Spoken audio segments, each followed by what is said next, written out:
Roy presented what his master, Arthur Louis Zietz, had been seeking for a long time, a robot maid named Marie. Given she in fact looked very human, he couldn't believe Roy had finally managed to pull it off. The Zietz Corporation was #1 in the country for a reason. Arthur saw nothing to be impossible for the business he'd inherit someday. Before he could get a closer look at Marie, a clock suddenly exploded. However, she did not react, and soon after, the cleaning lady who had switched out the clock was escorted for interrogation, all while pleading that she was ordered to do it. Then immediately, Arthur ordered Roy to have someone apprehend the person watching him from the roof of a faraway building and take care of the listening device under the desk. Roy would later come back with a parcel and bouquet that arrived for his master, soon finding out they were rigged with danger as well. Arthur knew people let their greed get the better of them. People attempted to hurt, rob, and swindle others without a second thought. So the only thing he trusted were emotionless, inanimate objects. Arthur was the heir to a corporate empire and an illegitimate child. Resentful relatives have attempted to kidnap, imprison, poison, and assassinate him for so long, he's developed extreme misanthropy. And the thing he hated most was people who lie. When someone lied to him, he'd use every means at his disposal to end their lives socially. Even with all the chaos happening on her first day here, the robot maid Marie was actually a champion martial arts prodigy who never let it show on her face what strenuous feats she performed or excruciating blows she took. She was known as Marie the Robot Evans. She didn't know what to do, having taken this side job because they promised to take on her parents' debt for her. But no one said anything about this. She thought this was bad, because no matter how robotic she seemed, Arthur was bound to catch on to her. But staring at her close, he gushed over her roboticness, as if she were straight out of a light novel. When she turned to say she'd start cleaning, he thought she even sounded like a real girl. He grabbed her hands, asking if he could just call her Marie directly, and she couldn't believe this was really the same guy from a minute ago. Later, Roy reminded Marie that they'd put her through school, as long as she kept Arthur safe. Meanwhile, she was stuffing her face, since she could only eat when their master was in the shower.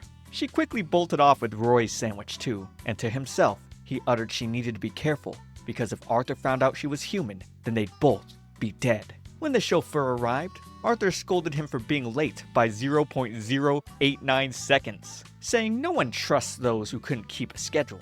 Riding on their way, Arthur told Marie he had a university lecture to attend to after school. He was learning to be a leader, and afterwards, he'd be dining with the son of one of his business partners. The son in question had abysmal table manners, so much to the point Arthur felt he might snap and stab him to death with his knife.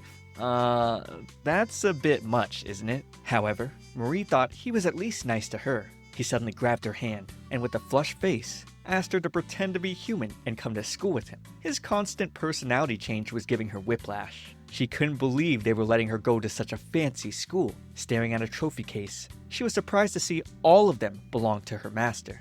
And the fact that he was part of the student council meant he must be a model student. Suddenly, some guys bumped into her, and when she emotionlessly apologized, they thought she didn't sound sorry and sounded a lot like a robot. She's gotten used to people talking about her like this a long time ago. Even her mom did, having said that even when she yelled or praised Marie, Marie acted the same either way. Her mother didn't know how Marie turned out this way. Arthur then appeared, asking the boy if they had a problem with his maid, and they made a run for it. When she thanked him, he patted her head, telling her that her unchanging expression was part of her charm. This touched her. No one had ever said that before to her. After school, Arthur met with his older stepbrother, Maynard, or in other words, someone who wanted him dead. The two spoke incredibly friendly and familial towards each other, while on the inside, they were much more vicious. Maynard didn't understand why their father chose a sarcastic prick like Arthur to be heir, and he was upset because if Arthur hadn't come along, he'd have been the next head of the Zietz. While Arthur understood Maynard lacked class from every pore of his body, the dueling of their inner monologues was quite the sight to behold from Roy's point of view. However, Marie couldn't tell, figuring with all the smiling,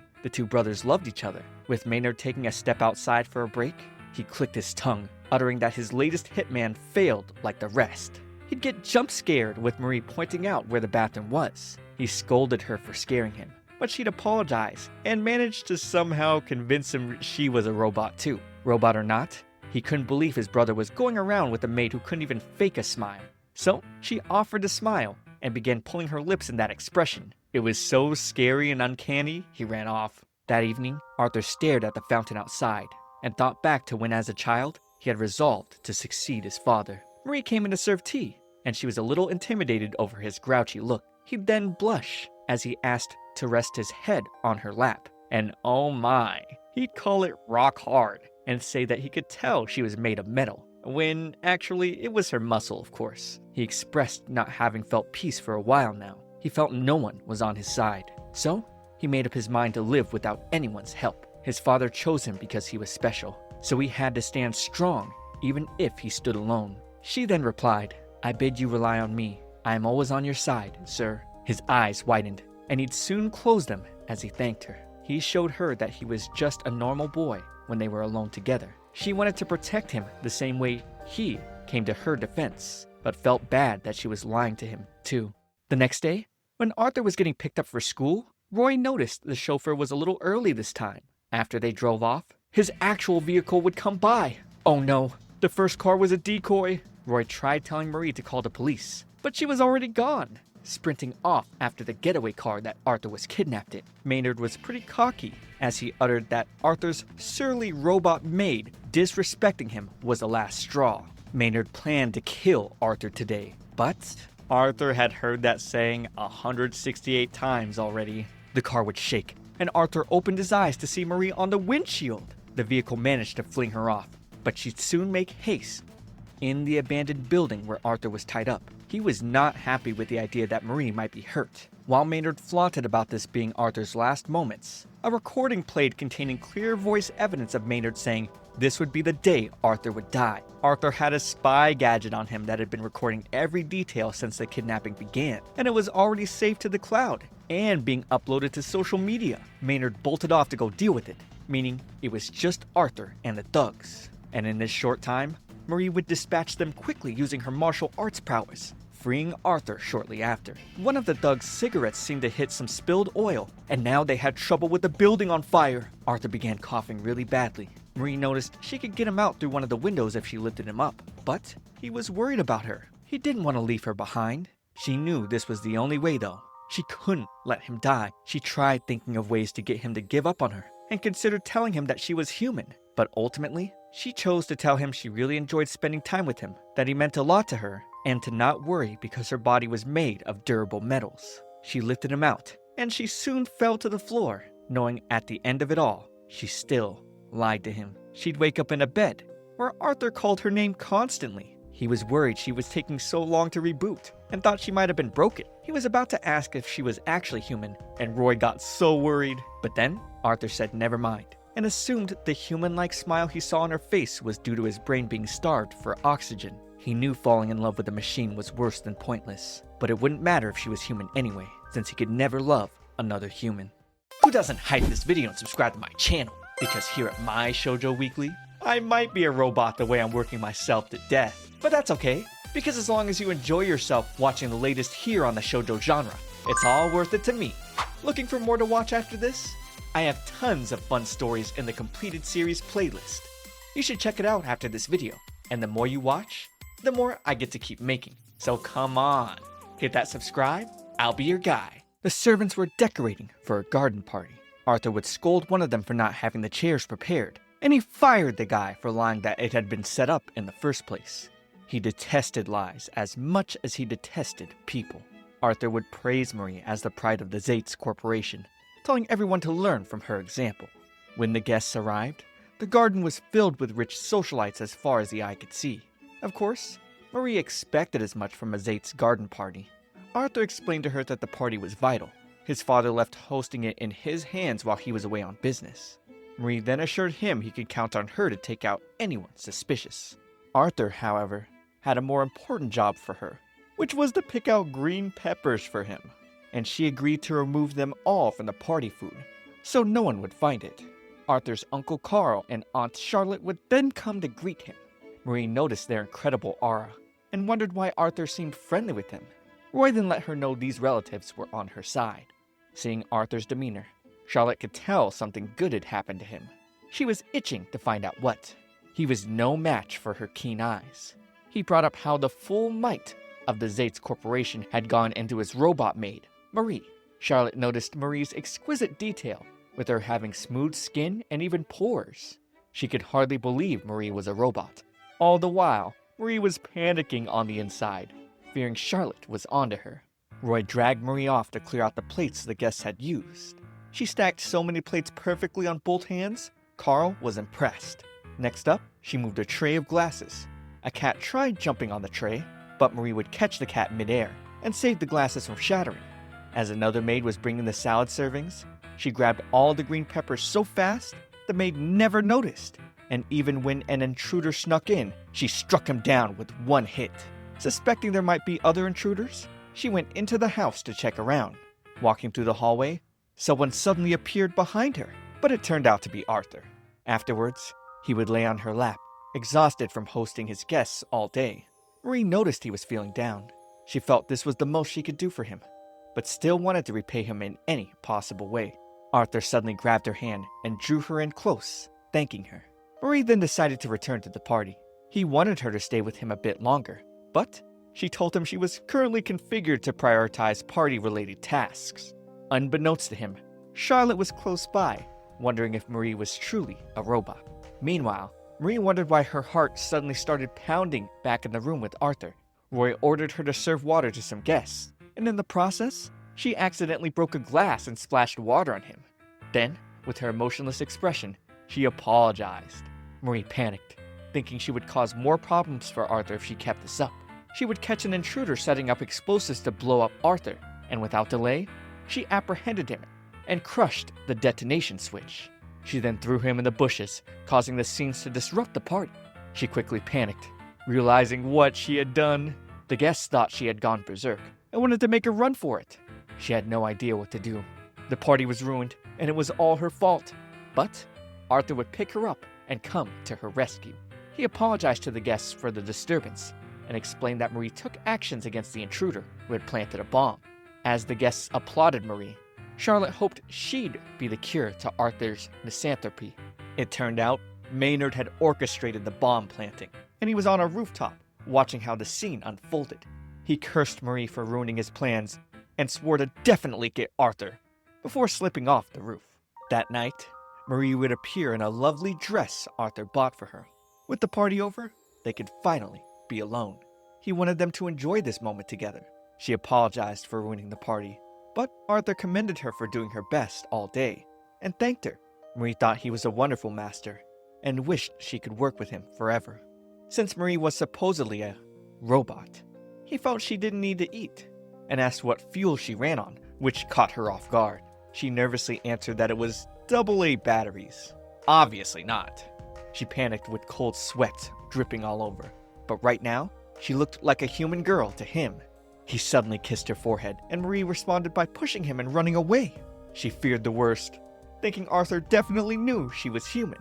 The following day, Marie didn't know how to face her master, and wondered if she could blame her actions on a system malfunction. While serving Arthur breakfast, he greeted her with a cheerful smile. She pondered if yesterday didn't faze him at all. All the while, Arthur was shocked she didn't reply good morning back to him. He asked her what was wrong, noting she didn't seem like her usual self. Marie and Roy panicked. She tried to calm herself down, but acting rattled only made it more suspicious. Arthur wanted to ask if she was human, but he decided he would find out by replicating the events of last night. However, a bee flying around the room distracted them. They tried to grab it at the same time, causing them to lean in closer to each other. Marie quickly backed away, trying her best not to lose her cool. Arthur would then tell her that he'd like to have his coffee in the study. While she served him, he stared at her with suspicious eyes. Even while vacuuming the house, he suddenly appeared next to her, offering to help her with the vacuum. Marie knew he was trying to catch her off her game and get proof, so she needed to act more robotic than usual. Marie would walk robotically into a wall as she tried to convince Arthur. In the kitchen, she pretended to be oiling her screws. That's when Roy suddenly decided as of today, she was fired as a maid. Since Arthur had been eyeing her with suspicion, he felt it was only a matter of time until the master learned the truth. Still, Roy assured Marie she would be provided for, but just far, far away from here. He felt Arthur would be really hurt if he learned the truth, and thought it was probably hard for Marie to keep up the lies. Roy had a plan. An upgraded maid robot then walked into Arthur's study, introducing herself as Marie 2. And in a flash, it killed a fly in the room, proving it was far superior. Roy explained Marie 2 was fitted with the utmost lethal capabilities, and told Arthur no maid was more fit to serve him. But Arthur would question that in his mind. At the same time, Marie packed her things and left. Roy had arranged a car and told her to leave quickly before Arthur would spot her. Marie decided she would wash the maid uniform and return it. Though Roy wanted her to keep it as a memento, she refused because it would bring back too many memories. She really wished she could have spent more time at Arthur's side. Arthur would then burst through the door, asking Marie to tell him what she'd been hiding. She answered she believed he didn't need her anymore, now that he had a robot maid far superior to her. Arthur admitted Marie 2 was more capable. Oh my gosh. But he couldn't be satisfied with just any robot maid. Marie 2 then rolled out the door and suddenly detected Marie as a high-level threat. Marie asked the guys to stand back, and the two mates began to battle it out. As Marie 2 was about to finish off Marie, Arthur dived in to protect her, causing Marie 2 to strike his shoulder. Marie was angered now. A piece of junk that hurt her master had no right to be his maid. She quickly smashed the robot to pieces. In the end, Arthur thought Marie was simply malfunctioning and assumed it was why she had been acting strangely. He believed she asked Roy to dispatch Marie 2 so she could hide it. Arthur then offered to pay as much as it would take for her maintenance. Marie then let him know she was fixed. He really would buy anything when it came to her. Arthur would then lift her up in his arms, asking her to always be with him, and she too wanted to stay with him forever. Roy would welcome Marie back to work again, because despite everything, he hadn't seen the young master smile like she made him in ages. Marie promised to work harder than ever to make sure the truth never gets out. Marie, too, then walked into the kitchen with upgraded hardware and software. Roy wanted the two of them to work together in protecting Arthur. Some assassins who were pretending to be cleaners planned to poison Arthur with 10 times the lethal dose. At that moment, Marie and Marie 2 walked in on them and beat them up, and they tried to make a run for it. But Marie 2 captured them with nets. Maynard ended up frustrated, as he couldn't find a competent assassin. To Arthur, humans were foolish creatures. Robots were more trustworthy, and Marie was all he needed. He gave Marie her favorite batteries, and asked how she recharged herself with them. He was curious to see. But Marie was human, and if he found out, she'd be dead. So she stuck the battery into her mouth. Seeing this, Roy concluded they were doomed, but Arthur found it adorable. He'd believe anything. Afterwards, Arthur confronted Roy about the lax home security, and Roy blamed it on the high employee turnover. After all, Arthur did fire people at the drop of a hat. Roy advised him to forget work and relax for a bit, mentioning that his father was keen to relaxing. With women, that is. Arthur turned his attention to Marie, believing she must have a girlfriend mode, and wanted to see if he could make good use of it. They'd go to town together, and Marie was pressured to do something girlfriendy. So, she told her master that she loved him to bits. Arthur was flush. He had no idea girlfriend mode would go that far, but calling him master wouldn't cut it for a date. He told her to refer to him as Arthur, and Marie replied with, "Yes, sir." He told her to cut that out as well. When Marie was a fighter, her instructor had told her to copy the strong if she wanted to improve.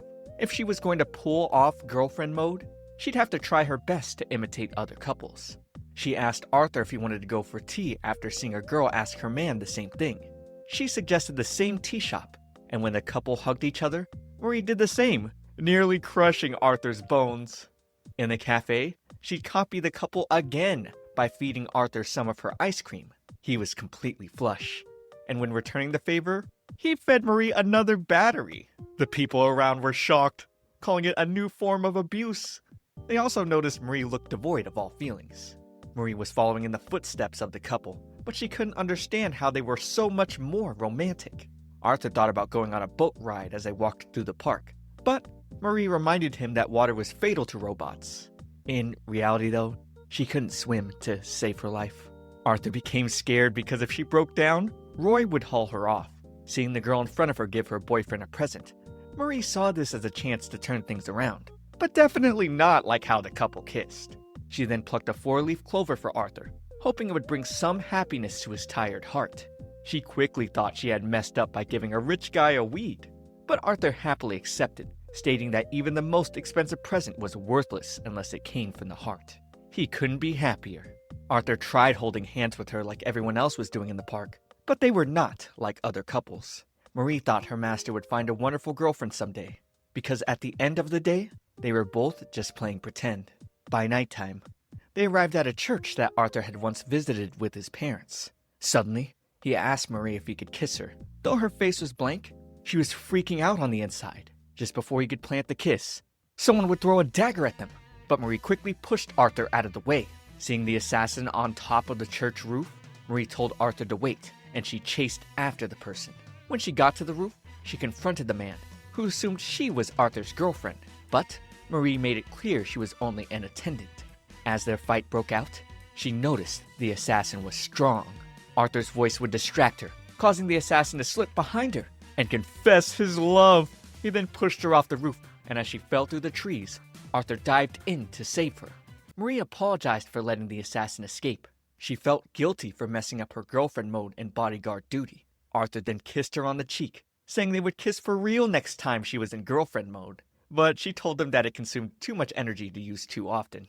Heartbroken, he called Roy to pick them up. At school, she wondered just who the assassin she met the previous night was. She promised herself to kill him the next time they met. Just then, a new transfer student, Noah, was introduced to the class. And of course, it was Assassin Boy. While Noah was swarmed by all his new classmates, Marie decided to warn Arthur that the assassin had been transferred to her class. But on her way, Noah stopped her, asking if she'd come to his welcome party. They started fighting, and Noah explained while no one could tell what she was thinking, he really liked that face of hers. A face like hers was the most worth seeing twisted in pain. Marie immediately knew this guy was a psychopath. She then asked why he would come to the school, but he ignored her question, saying he had a present for her, and pulling out some documents, Marie saw this was her martial arts past that Roy had tried to erase. Noah's time and love he put into the investigation were his present to her, but Marie saw him as a creep. She wanted to know what he wanted, and he simply answered that he wanted them to get along. Arthur would interrupt them, which left Marie scared that he would find out who she really was. Noah held Marie's shoulder, teasing Arthur, saying that she liked him better. Arthur demanded he get his grubby paws off her, but Marie couldn't tell Noah to go. She instead told Arthur she wanted to befriend Noah, basically to keep an eye on him because of how much he knew. But Arthur wouldn't accept this.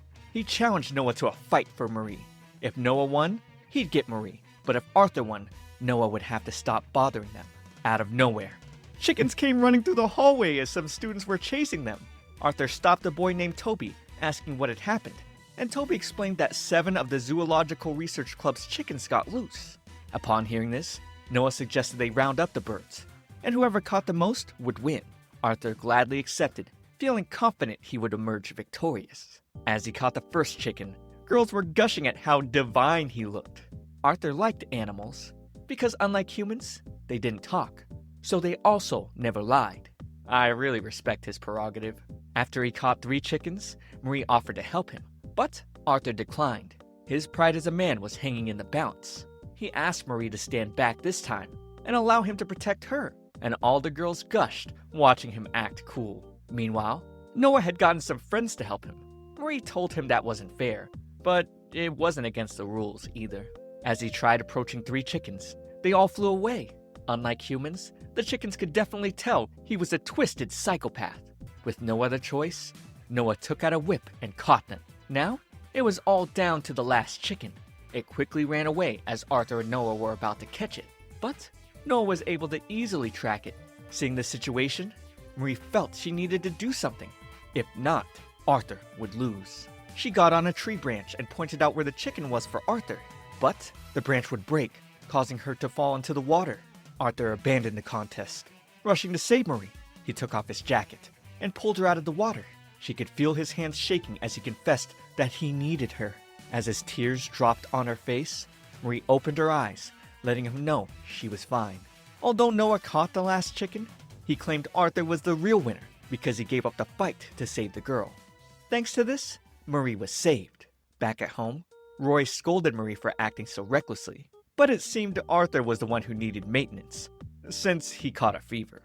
Roy held a toy knife to Marie's throat, telling her that causing Arthur to catch a cold was a serious offense, and the penalty was death. Marie admitted it was a good life while it lasted. If only Noah didn't have dirt on her. Roy wondered how this was possible. He was confident that he had erased all records concerning her. Nevertheless, Arthur's health came first. She was willing to do anything to help him get better, and Roy had something in mind for her. He would show Marie a box, explaining that Arthur and his father usually used this kit to recover when he fell ill. He claimed it cured all ailments. Even Roy had no idea about the contents of the box. Marie then went into Arthur's office, seeing him working while still very weak. She quickly took the laptop away and asked him to go to bed.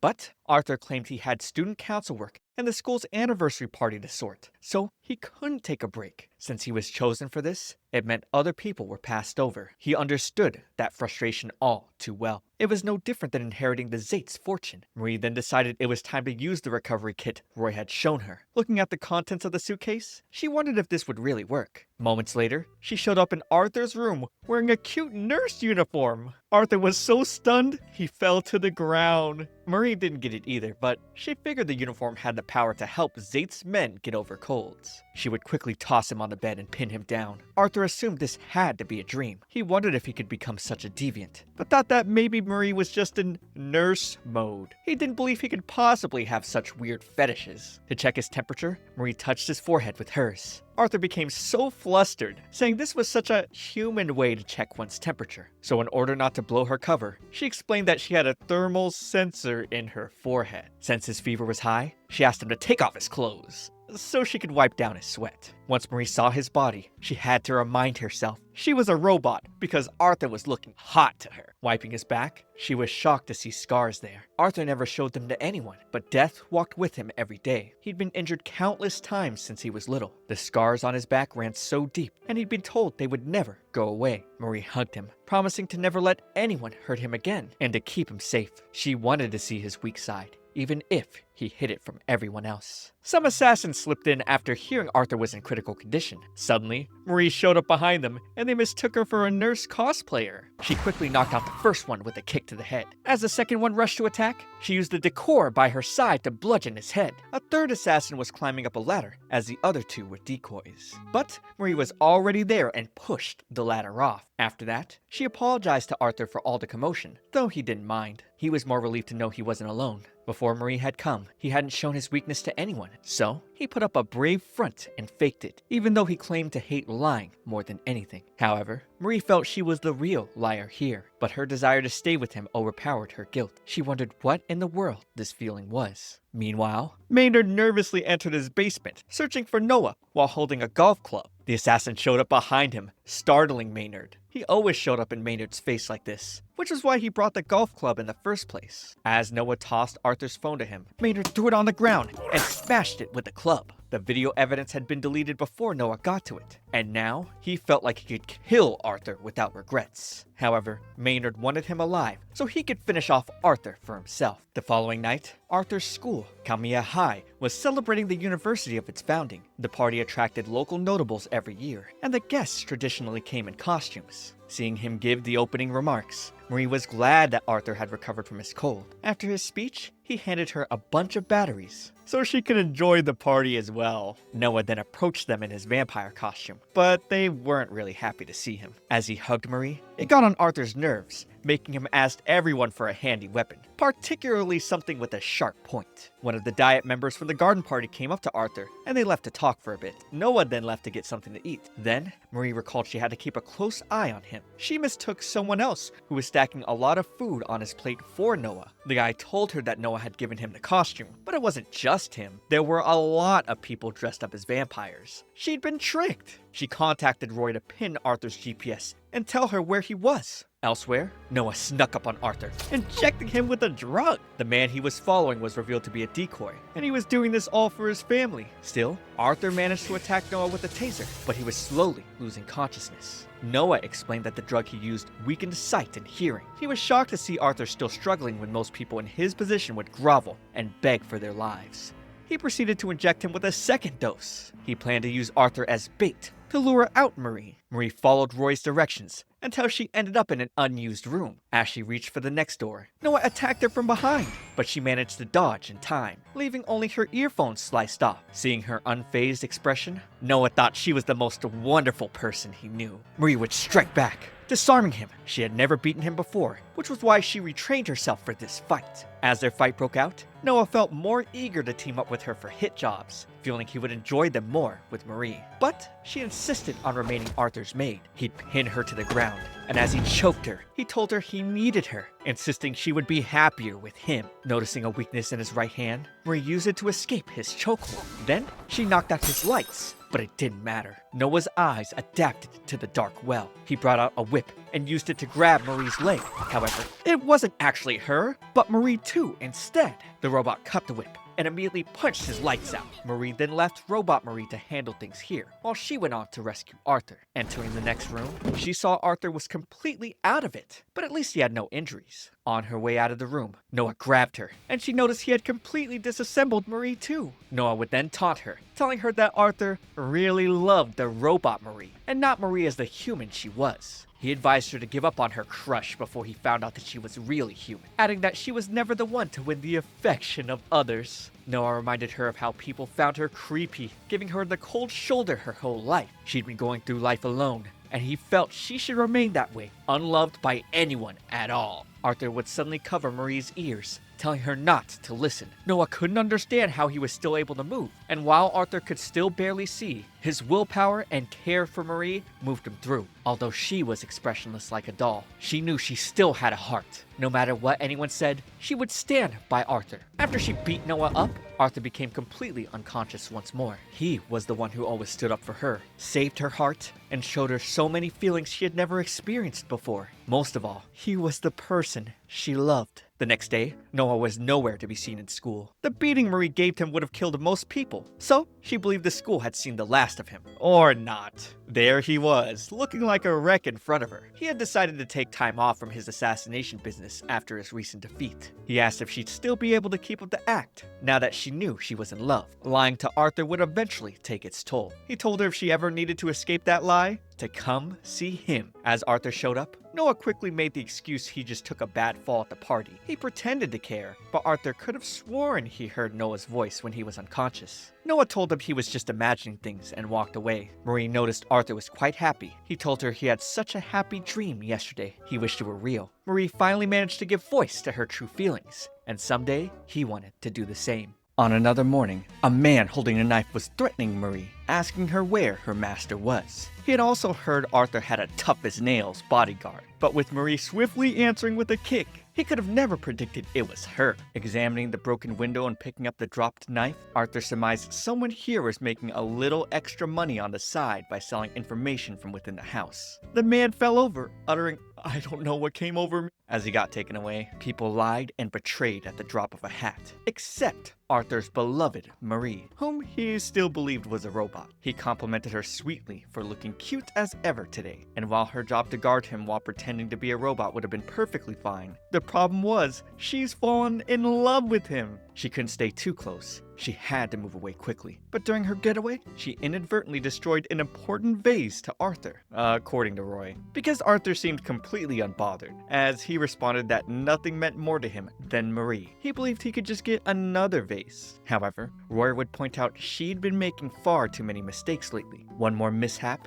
and it was back to the factory for her. That was not good news, because back to the factory equaled death. She wondered what she should do. She wouldn't be able to stay with Arthur if this kept up. Behind her, Marie too analyzed Marie. Intense gazing at the master, abnormal pulse, sharp rise in body temperature, an abnormal increase in blood pressure. Love detected. Marie hugged Marie too, knowing she was right. Her body was entirely replaced using spare parts, but her data was retained. The next time she saw droopy eyes Noah, she would process him into hamburger steak. Additionally, several of her programs have been updated, so if Marie ever needed assistance, she'd assist her by providing romantic support. Marie was teary-eyed, explaining Master Arthur was so radiant she couldn't look straight at him. She asked what she should do, and so Marie too began compiling answers from the internet.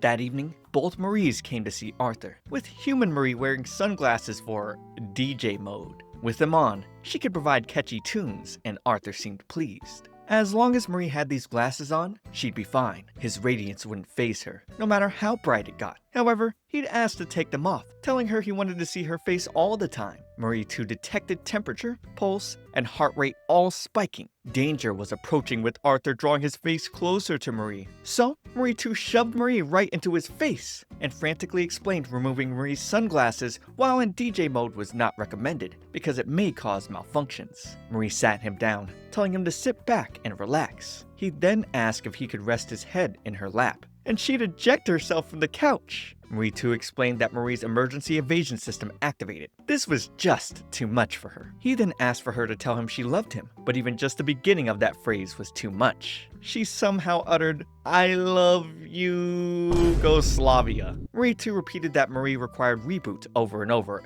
and got them out of there. Marie was not okay. Things she used to do effortlessly now seemed impossible. She wished she never realized she was in love. She thought love made her weaker. Having done a search on love, Marie too determined love does make people weaker, but may also allow them to tap into power they did not know they had and grow stronger. Marie resonated with this and ran back to Arthur so she could apologize, but he beat her to the punch by apologizing first. He noticed she started having trouble after he was attacked at the party and assumed she must have pushed herself past her limits then. He thought it was ironic. She was his robot bodyguard, but he found himself wishing he could protect her. He didn't even realize how dear she was becoming to him. This made Marie blush, mouth open, and his eyes went wide as she uttered, "I love you." He then held her tight in what seemed like romantic embrace. But it was actually to dodge the window glass shattering, because the villain from earlier was breaking in again. The man claimed he had just let his guard down before, and that it'd take more than a second-story fall to kill him.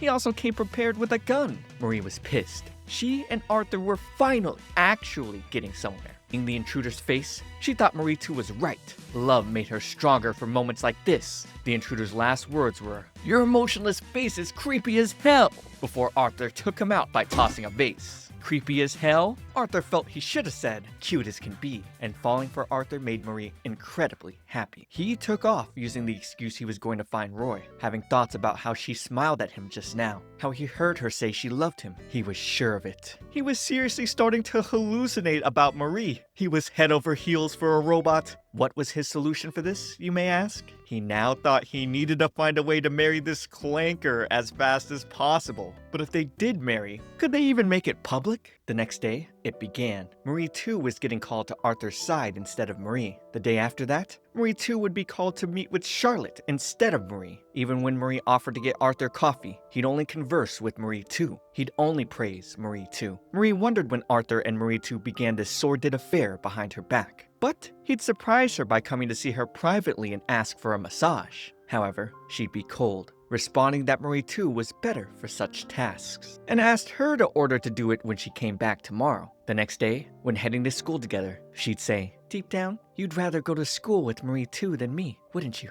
"Of course he would. She's cuter than me." "Well then, I'll be waiting in the car." And just walked off ahead. As he tried to make small talk in the car, Marie wondered what was wrong with her. He mentioned planning to stop by the park on the way home after school to see the gorgeous sunset. And Marie replied, "I'm sure you'd enjoy going with Marie too more than me." He gasped, staring at her. And oh no, her mouth just couldn't stop moving on its own. She couldn't understand why she was taking such a cold tone with him. As per usual, the flock of female students gushed over Arthur's melancholic handsomeness as he made his way inside. While Marie watched from afar, she'd go find Noah surrounded by some students who wanted to hang. And as she tried walking away, he'd come after her, asking what she needed. It was especially weird given she was usually stuck to Arthur like glue. She answered that being around Arthur felt strange today, so she decided to protect him by keeping an eye on Noah. She suddenly came close to Noah, explaining her dilemma of how when Arthur acted friendly with other people or met with people when she wasn't around, she couldn't help getting upset for no real reason.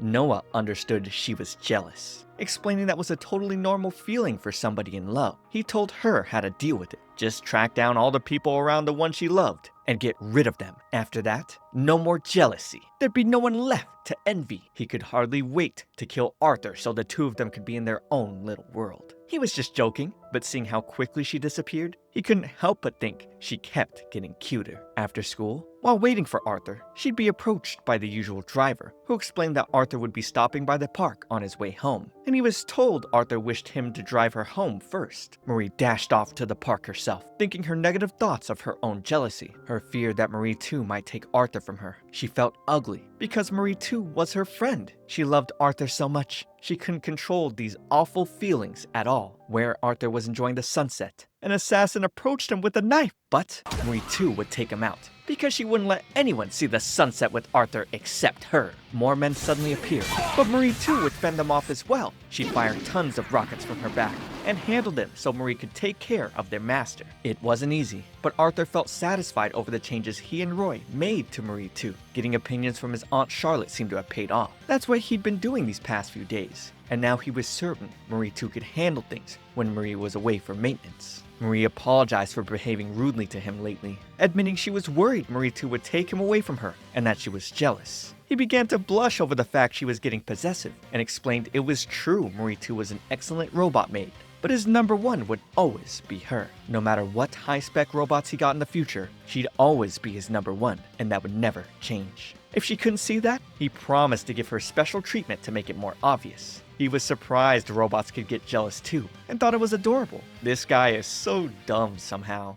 The following morning, Arthur's driver was late, 10 minutes late. Marie concluded the driver was a dead man this time, but Arthur would tell her to get in, and they drove off. In the car, she wondered why he wasn't angry. She was shocked, as the driver then wished Arthur a happy birthday. How could she have not known it was such a big day for the guy she liked? However, Arthur would say that out of the 365 days of the year, this was his least favorite. It gave people a pretext to send him gifts all rigged with blades and bombs. His birthday meals were always poisoned. His parties always got canceled due to bomb threats. And it also brought memories he didn't want to speak of. The one fond memory he had was from the year his father took him in as a stepchild, taking time out of his busy schedule for him, and they had a birthday cake together. Likewise, before Marie ended up in extreme poverty, she also got a birthday cake every year, which made her so happy. So, she decided she would bake a cake when they got back to the mansion. After all, birthdays were supposed to be a joyous occasion. Upon reaching school,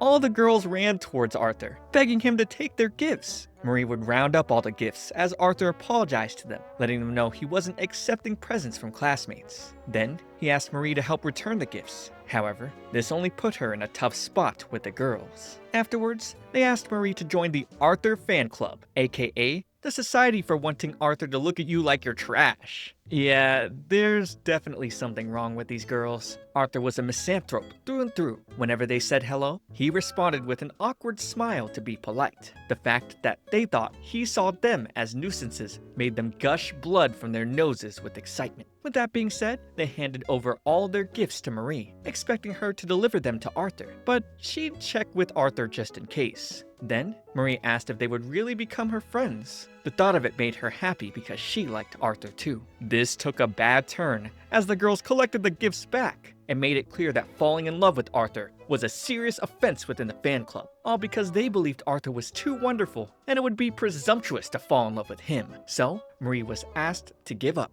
but she'd questioned what was wrong with falling in love, causing the girls to chase her. Marie wondered if falling in love for Arthur was really so wrong. The girls stopped in their tracks, stunned as they saw Arthur holding a flush Marie. With a frightening look, Arthur told the girls they'd get hurt if they fooled around too much. They quickly apologized and left. He then asked Marie what happened, to which she responded that they were just playing a game of tag. Arthur then mentioned that some student council business would keep him late, and asked her to go home without him. Back at the mansion, Marie started preparing cake, believing if she mixed in a lot of tasty things, it would turn out fine. In the middle of it, she suddenly swung her knife towards Noah, who showed up out of nowhere. But he'd quickly catch her hand and disarm her. But Marie was unrelenting, trying to go for another strike. He then reminded her he'd taken a break from hitman gigs, so he wouldn't do anything to hurt Arthur. When she asked why he was here, he gave her a non-consensual hug, answering that he was here for the cake. Marie would refuse to give him any, fighting him off as she continued preparing the batter. Noah decided to give her some tips, and he mentioned that baking was a chance to slip a foreign substance into a target's body. At that moment, the oven exploded. Marie brought out the ruined cake, suspecting this was Noah's fault, but he'd run off while telling her that she was just bad at baking. He passed on snatching the cake since it looked nasty and wished her good luck with the whole doomed love thing. On the other hand, Noah couldn't believe the mansion's security had so many holes. He decided he would drop in again later to check out Marie in her maid outfit. As he landed outside,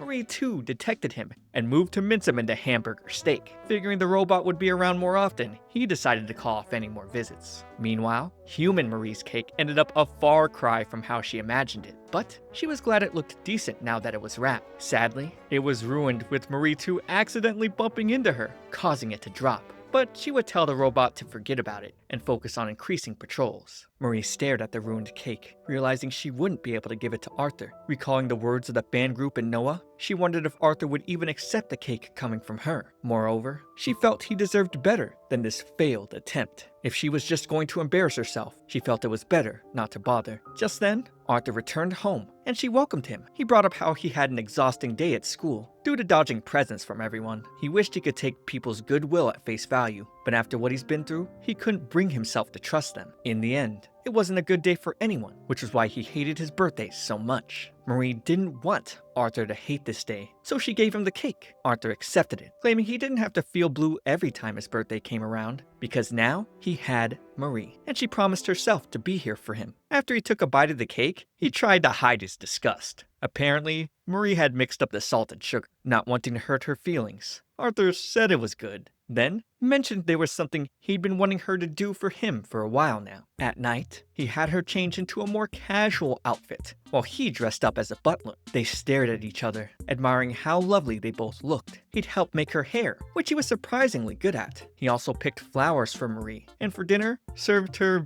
batteries. Then, she'd lie on his lap as he stroked her hair. Marie felt really embarrassed. Arthur was doing all these nice gestures for her, yet she couldn't understand why she felt so conflicted. Someone knocked at the door, saying they had brought a heap of presents for Arthur. That didn't make sense, because he had left instructions for all deliveries to be left outside. Getting closer to the door, an assassin burst into the room with a knife, and that was Marie's cue to step in. But surprisingly, Arthur would strike the assassin with his taser. After the last incident, he upgraded to something strong enough to incapacitate with one jolt. Normally, this was Marie's job. When a second assassin came, she asked him to hold for a moment. Then, she rushed to change into her maid outfit and returned to knock out the assassin. Now she knew why she felt so torn. Rather than being protected, she wanted to be the one protecting Arthur. She'd scoop him up in her arms, mentioning that he probably fought off dozens of assassins before she got here. But it was because he could stand strong on his own that she wanted to protect him. Marie asked if he was bothered by her protecting him, but he loved it. The next day at school, Marie was told Arthur had collapsed and that he was asking for her. So she rushed off, feeling worried that she had failed to protect him, only to end up captured by the Robot Lovers Club. They suspected she was a robot developed by the Zates Corporation, so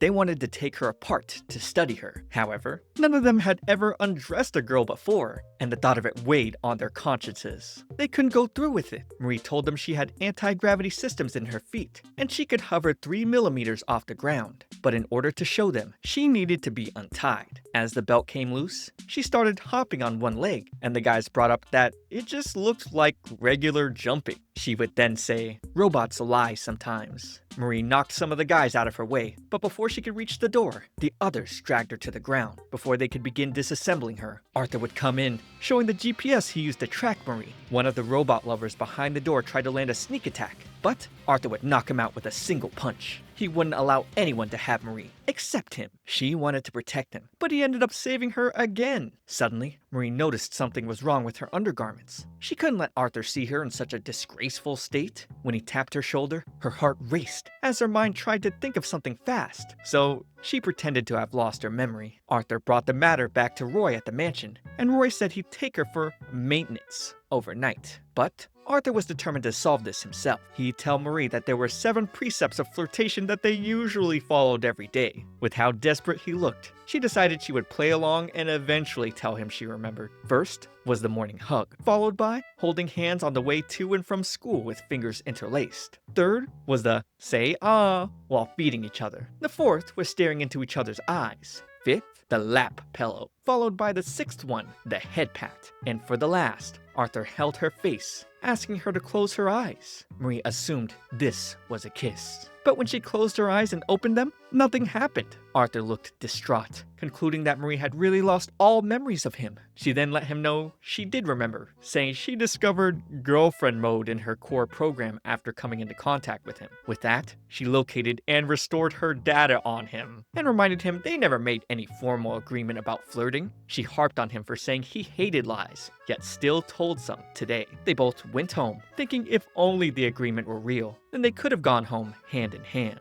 Soon, Kamiya High's first semester would give way to the joys of summer vacation. Some girls were chatting about their vacation plans. Meanwhile, Marie was presented with 2 of her failed exams, and she'd have to prepare for the makeup exams in 2 days. While she was thinking about her bad results, Arthur approached her from behind, picking up the papers. She panicked that he'd see her result, and he couldn't believe how bad it was. However, he assumed the guys from the Robot Lovers Club had just wiped her memories. He mentioned that the school was known for producing great minds, and makeup exams were practically a death knell, because once you failed them, you'd be expelled on the spot. If this happened, Marie wouldn't get to stand by Arthur's side anymore. He suggested they get Roy to download academic data into her right away, but she told him it was an advanced installation that would take a week. With no other choice, Arthur asked her to meet him in the library after school to study. On her way there, she bumped into Noah, and as he mentioned her makeup exams, she wondered how he knew about it. Apparently, he had heard everything, thanks to their teacher's loud voice. He offered to tutor her, claiming he had a knack for instruction. She would immediately grab him, demanding he give her all the assassin tools he was carrying. She assumed that he knew about her meetup with Arthur, and claimed he had planned a trap. Noah told her it was nothing like that. Though Marie getting expelled would make his job of killing Arthur easier, it wouldn't make up for her being out of his life. Still, she couldn't trust him. Arthur then came across them and was flustered, seeing the way Marie had pulled Noah's jacket down. But she told him that she was simply letting Noah he had stained his jacket.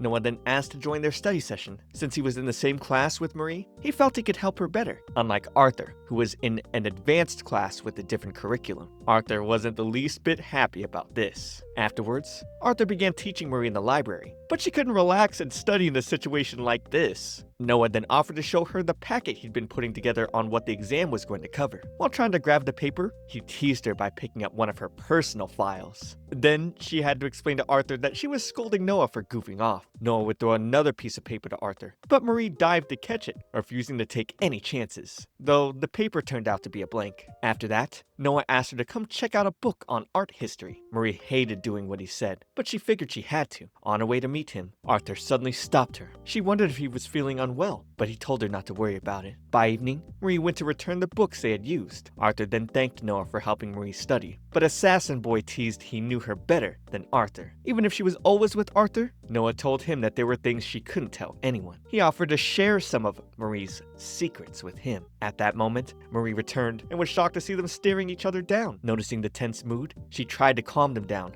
but she'd mistakenly trip, and the 2 guys would have to save her from falling. Back home, she got more lessons drilled into her by Roy and Marie too. And then the day after the next, she managed to pass the exams, though it was a close call. She was very excited, knowing she wouldn't be expelled. When they met up, Arthur expressed how worried he was about her exams. She'd give him the good news, making him very glad, but then he'd pull her close to his chest, explaining how he wanted to be the one to help her study. He wanted to be the only one she needed. She couldn't believe he was feeling jealous the entire time. But with her makeup exams settled and summer break starting next week, Arthur told her they'd be going on a tropical island getaway. He would also invite his aunt and uncle on the trip, but not really. He explained to Marie that he actually didn't invite anyone. Noah, who was behind the scenes, was the culprit, who sent out a lot of invites to prevent Arthur from having Marie all to himself. Not only were Arthur's relatives here, but his fan club was here as well, along with Roy and Marie too. Maynard, who happened to be here too, activated his prototype robot with the aim of finally taking Arthur out. The large robot towered over the forests of the island. Upon seeing it, Roy recalled that this prototype was built while they were developing Marie 2,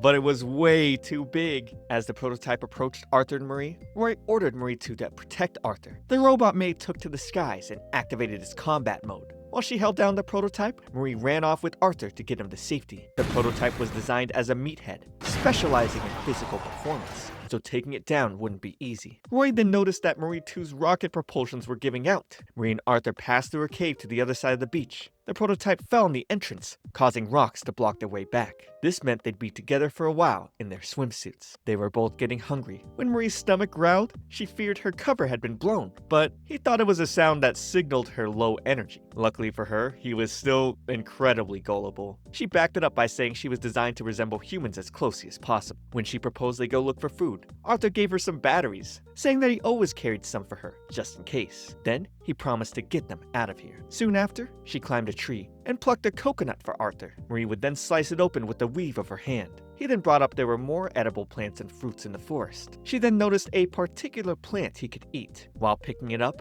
it brought back memories of the old days for her. When Marie lived with her mom and dad, they let her keep up with her training, which made her happy. But after her dad died in an accident, her mother found a new guy in no time. From then on, her mother was out more often than not, making Marie think she was in her way. Once the neglect started, she ate all kinds of things to survive until she was old enough to work. Then, she accidentally blurted out how she used to pick up this plant in the old days. She panicked because Arthur heard her, so she quickly lied, telling him she was used as a lawnmower long ago and still had data from that time. Arthur realized he knew hardly anything about her. He wondered if she came with an owner's manual. If Marie wanted to keep staying with him, she would have to keep on lying all the time. He became worried as she walked close to the water. Marie intended to catch some fish, but she couldn't swim and would immediately sink like a rock if she tried. He refused to let her take such a risk, but she insisted she would be fine as long as the water didn't touch her vital parts. Dark clouds would suddenly cover the sky, and heavy rain began to pour. They'd quickly run under a rock to take shelter. Marie was flush, seeing how close they were squished together. Plus, Arthur wasn't wearing a shirt. Her heart couldn't take it, but he suddenly hugged her tightly, apologizing for the way the vacation turned out. He planned this trip so she could add a fun vacation to her database. He started complaining about everything ruining it, but she asked him not to feel bad, because she'd be happy anywhere, as long as she was with him. Arthur told her he loved her, making her blush. He always told her his feelings openly, but she told him she didn't fully understand romantic love. She feared he would reject her, but she wanted to at least tell him a little of the truth. She then told him if she were a human girl, she would have certainly fallen in love with him. This was the best answer she could come up with for now. Their sweet moment was interrupted when Marie too flew to save them. Roy and the rest were relieved that Arthur was safe. On the other hand, Maynard was furious because his plans failed yet again. Even though Arthur mentioned they could go back to their normal lives now, Marie wished they had stayed a little longer. Their vacation ended with the both of them wondering how things would be if Marie were human. Days later,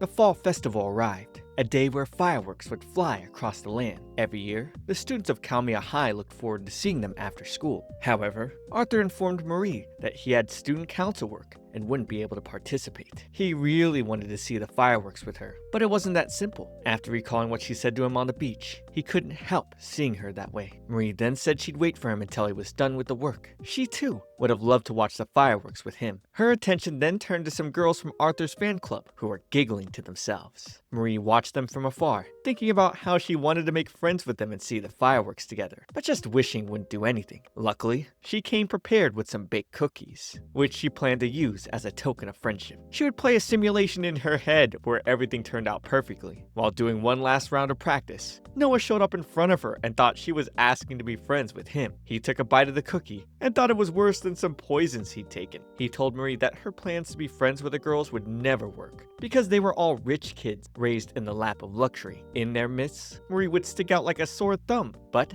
she had planned for that, as she displayed her rich girl mode with the oh ho ho ho laugh, but more unenthusiastic. Marie then approached the girls, introducing herself as a fellow wealthy debutante. When it came to her hobbies, she told them that she liked lifting horses and pianos. She also went ahead to pour protein powder into their tea. It was clear to the girls that she was an imposter and they threw her away. As she landed beside Noah, he asked if she still thought her friendship plan would work out. But Marie wasn't about to give up. She dropped a letter into Bridget's locker, apologizing for what happened earlier and asking to be friends with her. Marie thought it'd be easy to get through to them in writing. She mentioned that she enclosed the best present she could think of to cheer up Bridget. Upon seeing it, some of Bridget's friends thought it was a love letter, but when she opened it, Bridget started sneezing a lot. Apparently, she was allergic to the 4-leaf clover Marie had put inside. Seething with anger, she crumpled up the letter and threw it away. After that, when class was about to be over, the teacher complained that someone had broken her favorite vase and tried to hide it with tape. Because of this, she refused to let the students go until she found out who the culprit was. This meant no fireworks for them.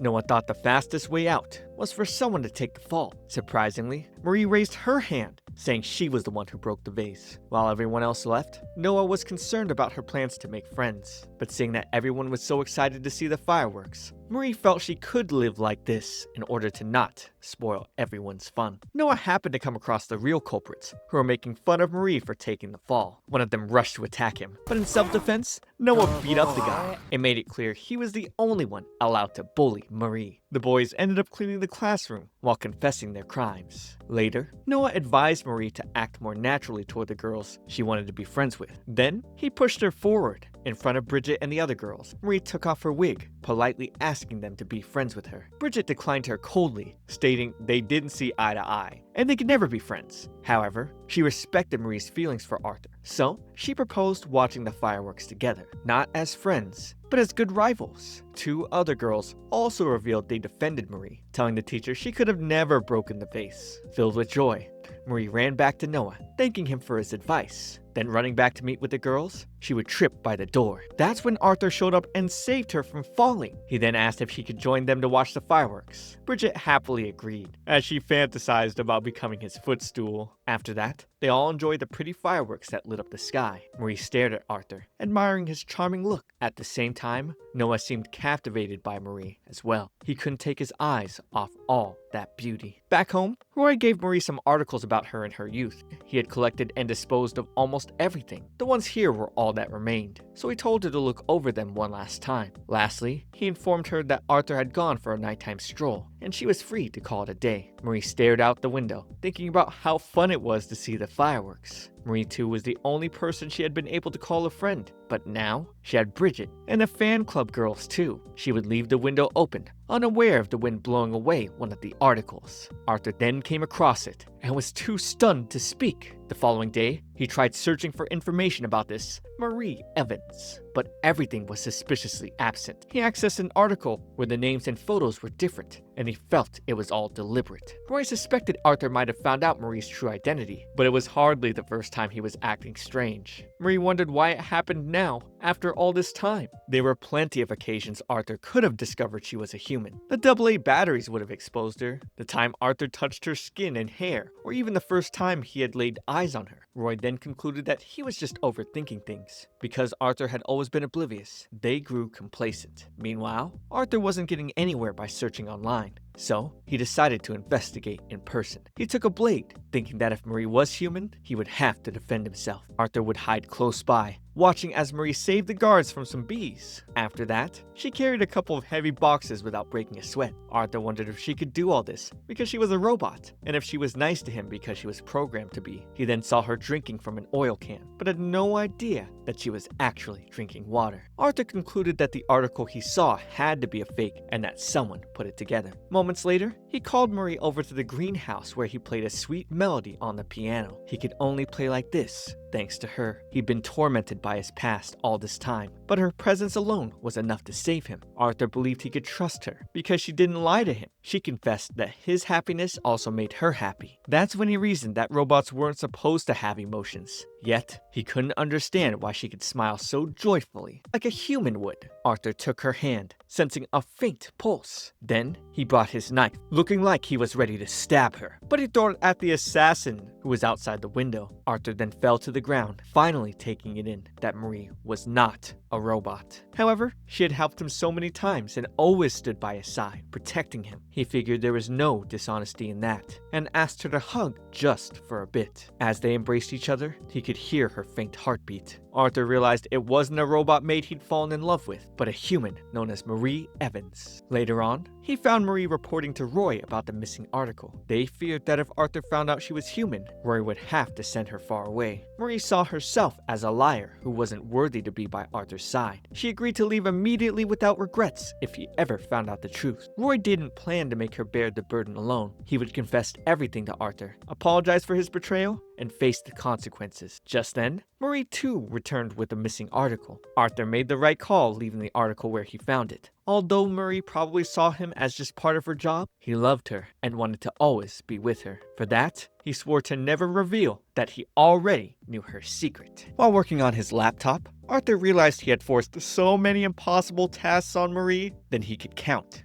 Google listed several lines that suggested he might be committing sexual harassment. He wondered if he had become a criminal. Marie then approached Arthur, startling him. Now that he knew she was human, his heart was pounding like never before. Seeing Roy and Marie too were also in the room, he had to calm down. Before they'd notice, he was rattled. He needed to distance himself from Marie. If not, he'd freak out and give himself away if she got too close. He mentioned that he was tired from pulling an all-nighter while doing some student council work. Marie then decided to do all she could to cheer him up today. When she asked him to lie on her lap, Arthur freaked out, realizing he'd been making a human girl do this all this time. He claimed he wasn't in a lap pillow mood today and went off to study. However, Marie would bring some cupcakes and try to feed him. Arthur pulled back quickly, telling her he'd have them later. Leaving his office, he told her he'd be studying all day, so she didn't need to worry about him. She then went into cleaning mode and took out an assassin in front of them with a broom. Thereafter, she proceeded to take out the remaining ones by the staircase. In the process of disarming the last person, she flipped his dagger into the air, and it was coming straight for Arthur. But Marie would whisk him into her arms, saving him. Arthur was flush, complimenting how cool she was. When she offered to carry him to his room, he tried to refuse, but he couldn't resist her cute charm, and he questioned if she was trying to kill him with it. Marie would apologize for being a nuisance with her actions today. Arthur realized his sudden change of heart had hurt her feelings. After all, she was human. He let her know that everything she did for him made him happy. He just wasn't himself today, so he permitted her to do whatever she liked with him. They'd go to the garden together. Marie figured he wouldn't want her services all the time, so she decided to do nothing. She chose this spot because of the good airflow and the shade, which would be relaxing. She also liked this spot because it had a good view of the house. It was special to her, since Arthur, Roy, and Marie too lived here. Just looking at it soothed her. Arthur knew she was mostly here to do a job, but felt glad that his house had come to feel like a home for her. The day after, Arthur accepted a request to inspect a large amusement park. He's had more duties as the future head of the family recently. Arriving at Destiny Park, they were welcomed by Rusty and Charlotte. But Arthur wasn't expecting to see Isabel, who claimed to be his lovely fiancée. He quickly denied her claims, reminding her that she was engaged to Maynard. Regardless, she still wanted to marry him. Arthur would explain to Marie that Isabel wasn't his fiancée in the slightest. The silent tension between Isabel and Marie was evident, and thanks to her woman's intuition, Isabel could tell that Marie was 100% human. Arthur wanted the little girl to mind her business because this was a very important time for him and Marie. The gate was equipped with an advanced metal detector. Arthur panicked, thinking Marie wouldn't set it off, but surprisingly, the alarm was set off when she passed. Isabel had no idea where to go in this huge park, so she asked Marie to download a park map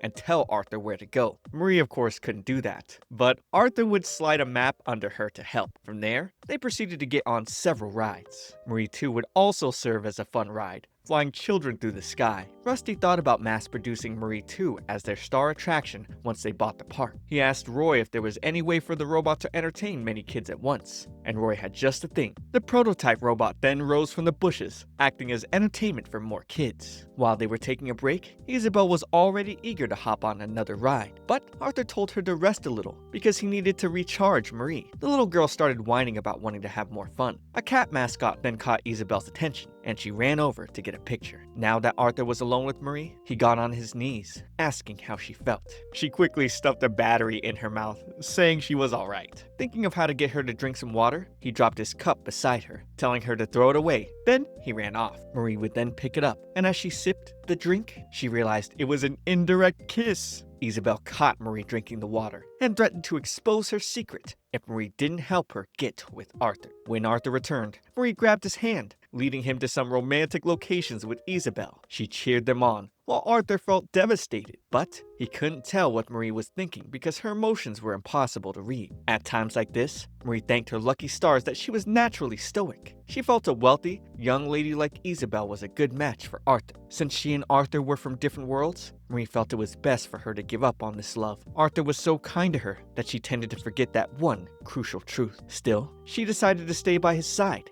and keep protecting him, helping Isabel's romance without giving away that she was human was her duty. Isabel would run away, crying because Arthur was mean to her. He then explained to Marie that he told Isabel the truth about how he hated people who did nothing but whine. Marie then ran after Isabel. While running into the forest, Isabel tripped on a tree root, but Marie saved her just in time before she fell over the cliff. With tears in her eyes, Isabel thanked Marie, feeling it was better to give up on her romance. Marie encouraged her not to lose hope, saying she had more chances with Arthur. She told Isabel to only consider giving up once she had tried everything, and asked her not to look so heartbroken. As Isabel was about to tell her the truth, the ground beneath them gave way, causing them to fall off the cliff. Arthur came running to the edge, screaming their names. That's when Marie too flew up in front of him, with Marie and Isabel in her hands. Once they landed safely on the ground, Marie asked Isabel to make up with Arthur. However, he mentioned that something always felt off about Isabel's affections. He pointed out that she wasn't really in love with him, but with Maynard instead. The two of them looked very close when Arthur first saw them, but Isabel suddenly claimed to have fallen in love with him, and he doubted she'd have a change of heart so quickly. Isabel confirmed that everything Arthur said was true. A long time ago, she would usually get scolded for being unladylike, and everyone said it was weird for girls to climb trees, even though she liked it. That's when she met Maynard, and he looked happy to play with her. However, he changed once Arthur showed up. Once Arthur took his spot as heir, Maynard stopped thinking about anyone but him. He stopped paying attention to Isabel, which made her think he'd look at her again. If Maynard ever paid attention to her again, she'd tell him that it didn't matter how gifted anyone else was. Maynard was number one to her. Isabel then apologized to Arthur and Marie for all the trouble she's caused them. Though she had made peace with Isabel, Marie was still worried that she knew her secret. However, Isabel then told her that stealing someone's drink was a crime, while thinking Marie was really a robot. Back home, while Marie was taking a shower, Arthur would suddenly walk in. Marie tried to explain that the staff bathroom was out of order, but it quickly dawned on her that robots don't take showers, which meant she had outed herself as a human.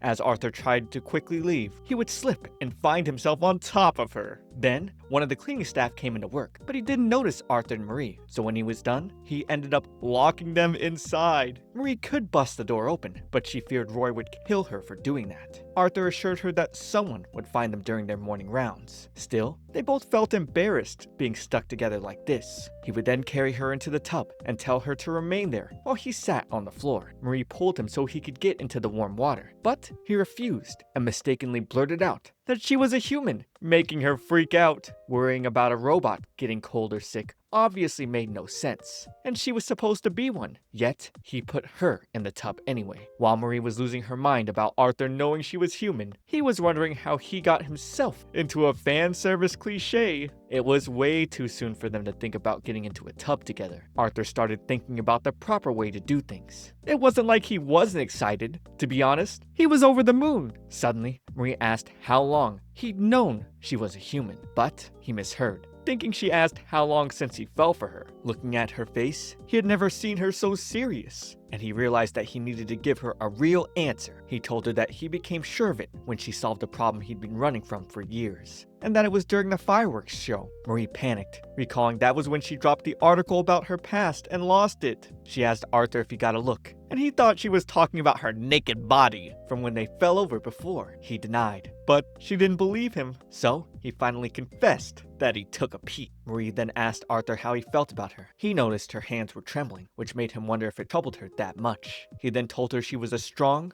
cute, and wonderful girl. But Marie thought she was underhanded for lying to him all this time. She had betrayed and hurt him so much. In the end, she wondered how she was that much different from his childhood friend who betrayed him. After how long she had lied to him, she thought she didn't deserve any of his kindness. Marie didn't want to run from Arthur anymore, so she mentioned wanting to tell him something important. Of course, he thought she was about to confess her feelings. Even if she was scared or he hated her, Marie made up her mind to tell him the truth, and once she did, she would leave the house. On the other hand, Arthur didn't want her to take the lead. At the same time, he suddenly felt a sharp pain in his head, causing him to pass out. Roy and Marie too would then enter, rushing to help Arthur. Later, the doctor informed them that Arthur's life wasn't in danger. However, based on his examination, he believed Arthur was dosed with an unusual poison. Roy then recalled that there was something on Arthur's clothes earlier. Due to his resistance to poison, the effects were delayed. Unfortunately, the doctor didn't have the antidote on hand yet, but promised to do his best. Marie too then detected Arthur's heart rate recovering. He woke up and was shocked to see everyone in his room. Marie apologized for failing to protect him, but Arthur didn't know who she was. When Roy reminded him that she was his robot maid,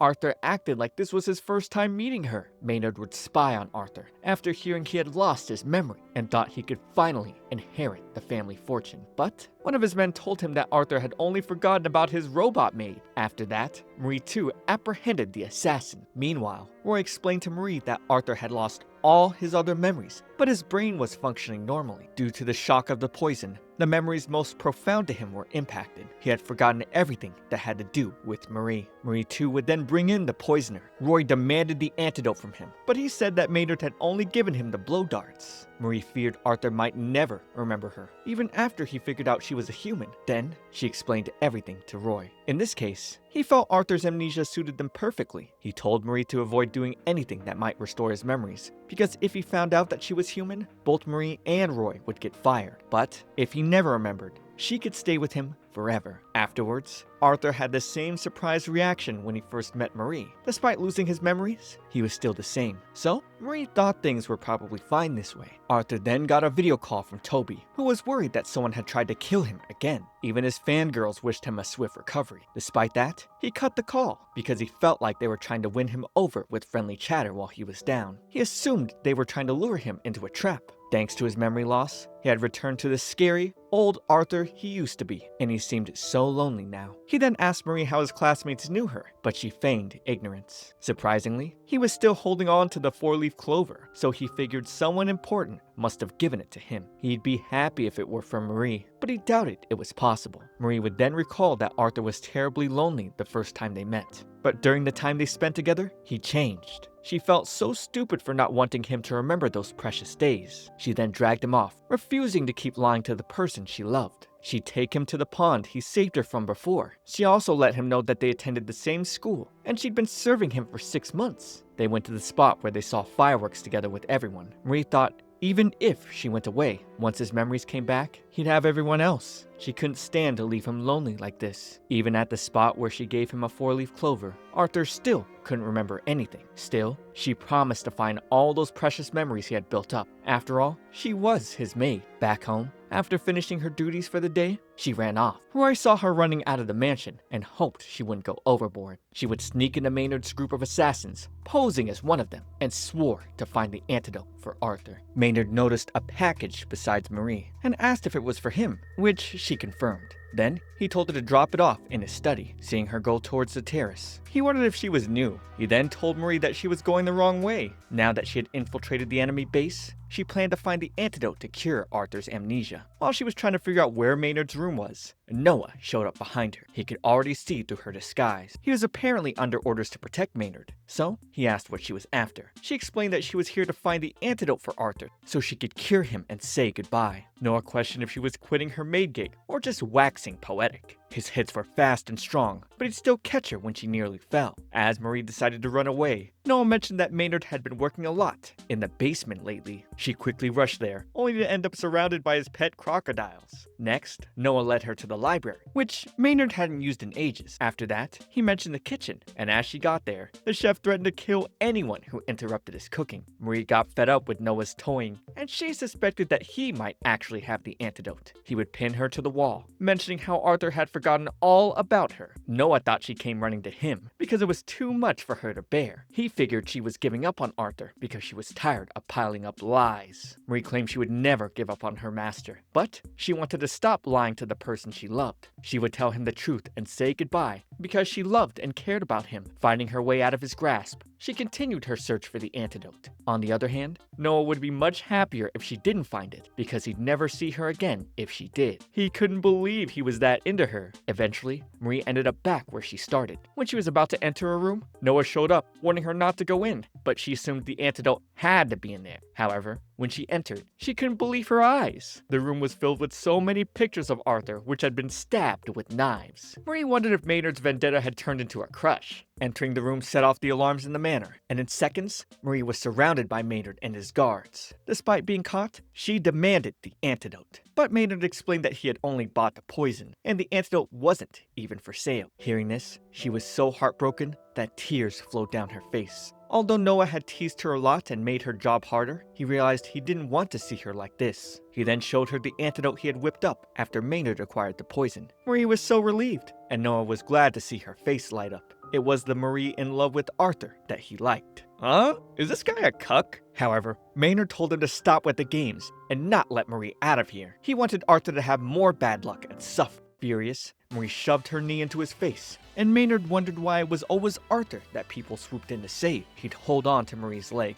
refusing to let her leave. Then suddenly, Isabel emerged from the box in the hallway. Diving on Maynard, she reminded him that he still had her. Apparently, Marie had snuck Isabel in to show her around. Isabel thought if she hung around Arthur, Maynard would pay attention to her. She confessed to being head over heels for him, but Maynard was confused. The other guards then tried to attack Marie, but Noah protected her. Although she wouldn't thank him, she owed him one for the favor. They worked together, beating up all the assassins. However, when Marie got outside, she was stopped by Prototype 26. Marie too would come flying in and take down the robot, allowing Marie to escape. Now Arthur could finally get his memories back, and Marie would tell him the truth and also say goodbye. Returning to the mansion, she told Roy that she had gotten the antidote. Nothing he could do would stop her from going to the young master. Although he hated to admit it, he hadn't been able to make Arthur happy. But he claimed Marie was different because she always put Arthur first. He would trust her decision was in his best interests. Marie too then returned, and Marie thanked them both. Then, she ran off back to the garden to meet Arthur. Marie too and Roy began feeling quite lonely. In spite of himself, he wished those days could continue forever. Upon meeting Arthur, Marie asked him to drink the antidote quickly, as it would restore his memories. Surprisingly, he didn't want to drink it, because something was telling him she would disappear if his memories returned. He didn't need his memories as long as he had her as his robot maid. Marie mentioned that he was slowly overcoming his painful past and coming to terms with people. She didn't want all his hard work to be for nothing, but still, he had a bad feeling about this. She would then drink the antidote instead and force it into his mouth with a kiss. After that, she confessed to being a human, letting him know that she was pretending to be a robot at first for money, but as she got to know him, her desire to protect him grew. She wished she could always be there to stop sad and painful things from happening to him, even though she was hurting him most of all by keeping up her lies. She was sure he'd never want to see her face again, so she bid him farewell. As she left, Arthur reverted to the moment after he lost his memory. He wondered where the bath was, and most importantly, what Marie meant by goodbye. He stopped her, telling her not to just up and leave because he needed her, and he didn't care if she was human. Still, she felt like the worst out of everyone who had tricked him, and believed she had no right to stay with him. Marie pleaded with him to hate her as she left, but he'd run after her, asking if he hadn't shown how much he loved her, and if the tiniest bit of his feelings hadn't gotten through to her. He would never let her go, because the lies she told him were the kind that made him happy. Arthur let her know that he didn't fall in love with her because he thought she was a robot, but he loved her because she was herself. The first time she saved him, she lied about being a robot to protect him from the smoke and fire, but she was just a normal human girl who must have been terrified. So he swore to never leave her again. Time went by until Arthur was about to get married to Marie. Arthur handed over his inheritance ring to Maynard because he'd been studying to inherit the business for a long time. Being heir meant less to him than having the ring as a sign of his father's love. Arthur had changed. He had found someone to love now, and the lonely man who had clung to the ring was gone. The brothers wouldn't have ended up on such bad terms if he had done this sooner. Maynard still argued that he would have put Arthur in his place, with or without his change of heart. But Isabel stopped them from arguing, reminding Maynard that he promised her he would fight fair and square. Arthur then returned to the waiting room. The fan club girls were also here for the ceremony, as well as Toby